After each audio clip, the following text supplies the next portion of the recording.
பெண்ணுடைய கவர்ச்சியோ ஒரு பெண்ணுடைய ஹராமான தொடர்போ வந்துருச்சுன்னா உங்களுடைய பாதை தடுக்கப்பட்டுரும். அதை நோக்கி போகாதீங்க.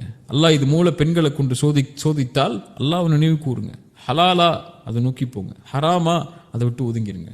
அல்லாஹ் உங்களுடைய வாழ்க்கையை கண்ணியப்படுத்துவான். ரசூலுல்லாஹி ஸல்லல்லாஹு அலைஹி வஸல்லம் அதனால தான் சொன்னாங்க, யார் உதடுகளுக்கு இடையே இருக்கக்கூடிய நாவையும் 2 தொடைகளுக்கு இடையே இருக்கக்கூடிய மர்ம உறுப்பையும் பாதுகாப்பதற்கு ஹலால்ல மட்டும்தான் அதை செலவழிப்பேன்னு பாதுகாக்கிறதுக்கு யார் எனக்கு உறுதி கொடுக்குறாங்களோ அவங்களுக்கு சொர்க்கத்தை உறுதி கொடுக்குறேன் நான்.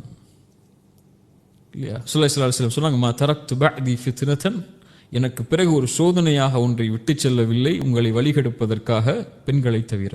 அதாவது மஹ்ரம் இல்லாத உங்களுக்கு அனுமதிக்கப்படாத பெண்களுடைய கவர்ச்சியின் மூலமாக தான் அல்லாஹ் உங்களை சோதிப்பான். ஸுய்யின லின்னாஸி ஹுப்பு ஷஹவாதி மினன் நிசா, ஆணுக்கு அலங்கரிக்கப்பட்ட காரியங்கள்ல முதலாவது பெண் தான். ஷைத்தான் வழிகெடுக்கிறதுக்கு ஒரு ஆணை அவனை வழிகெடுக்கிறதுக்கு ஷைத்தான் பயன்படுத்தக்கூடிய முதல் ஆயுதமே பெண் தான். ரசூலுல்லாஹி ஸல்லல்லாஹு அலைஹி வஸல்லம் சொன்ன மாதிரி அதுதான் பெரிய ஃபித்னாவே.